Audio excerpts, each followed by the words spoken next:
just be safe, do this path, get a good education, get a good job, and you be happy.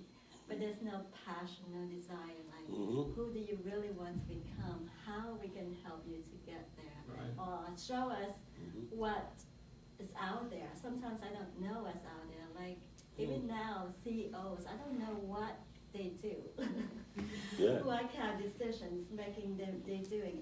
There's no role models for them. And if you become a business person, who do you look after? Who's your dream person to become? So I don't see that. I want to see more of them. Somehow what's out there so that your desire becomes higher, because if you only follow the herd, then you're just moving along. Yeah. Anybody else would like to check in? Any of you? I was also thinking, coming from India, of course, everybody knows that it's the second most populated country in the world. So all that population creates a lot of competition, wherever you go.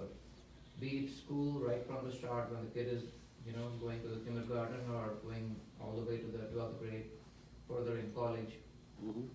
So society, all this population around you, your friends, relatives, everybody else who you come into contact with, they kind of, not exactly I would say pressurized, but this kind of pressure is there all the time, that you have to compete with everybody else to be somebody in life.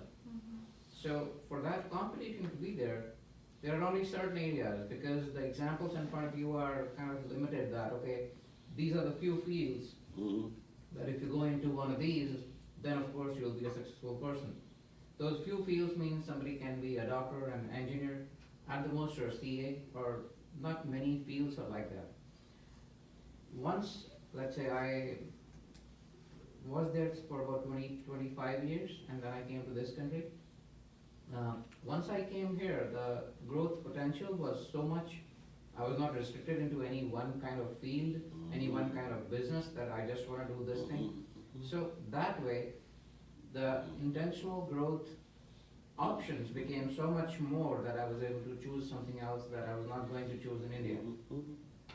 So sometimes society itself, they also kind of pressurize you, or they kind of put blocks on you not to go in a particular direction, because everybody else is not favoring you to go in that direction. Exactly. I have my own story. And I just gave that speech, and everybody was shocked. And I told, I was asked a question, and the bottom line, there was a code. They read the whole code of someone, and the meaning was, do the things which you are not inclined to do, in other words. So, and I was the speaker, and it was an extemporaneous speech there. They just asked a question, they gave me 10 minutes. It's a long. So I said, okay, that's the story of my life. I born in Pakistan, like you were in India. I born in a upper middle class family. I never had any intention to go in medical school, but in my culture, in our culture, the final word comes from your parents, what you are going to do. So I was forced to be in medical school. I became a doctor, and once I said, now I am a doctor, so I have to do whatever I can. I did very well, but I never ever wanted to be a doctor, period. So it didn't attract me, but I did very well. I became very popular. Then I did my fellowship.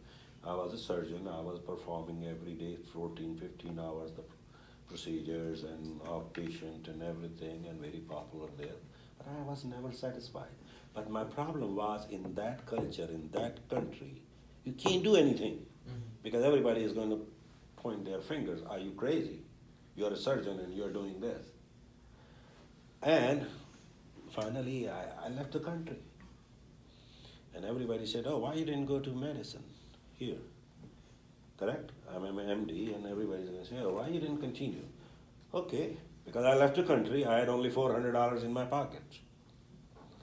Tell me, in $400 you can get the license here. You have to wait a year and a half to go through all that process. And I had 2 kids and a wife who couldn't speak English. So I decided not to go, and I did my master's in business. I walked in the same way group, and I found my own way. And I became a salesperson, and I became in top 5 in the country. So did I incline to do as a sales guy? Never. My passion was, which I'm doing now. And it took me 60 years to get back to where I wanted.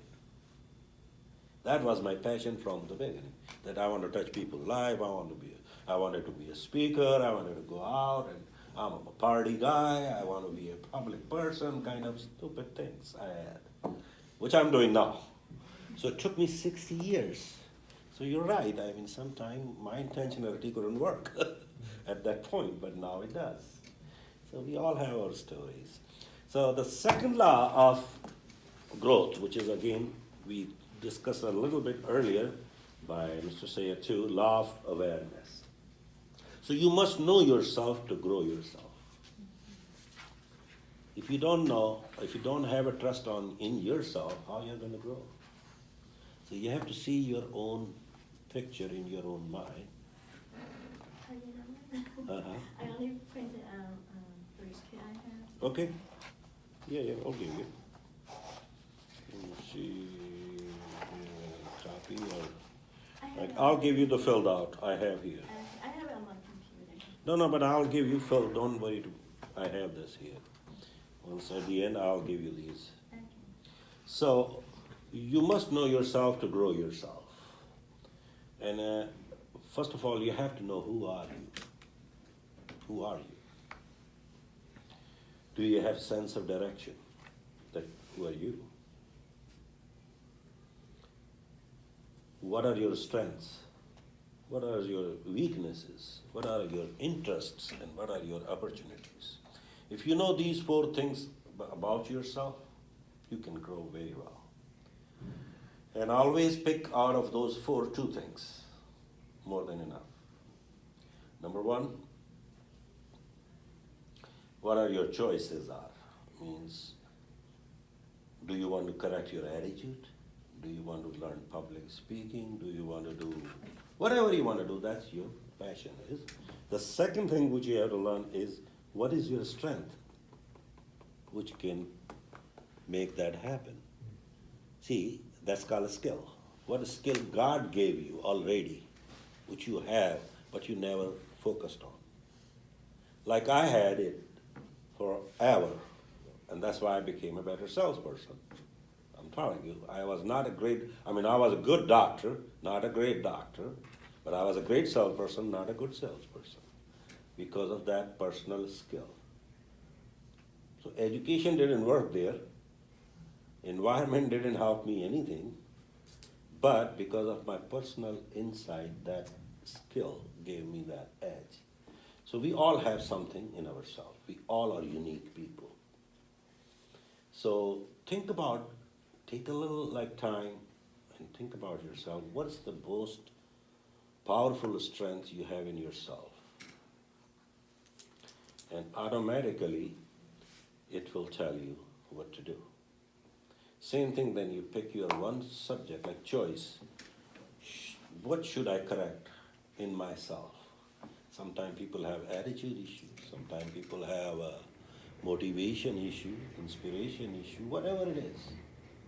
So you just pick two of these things and start working on that slowly and gradually.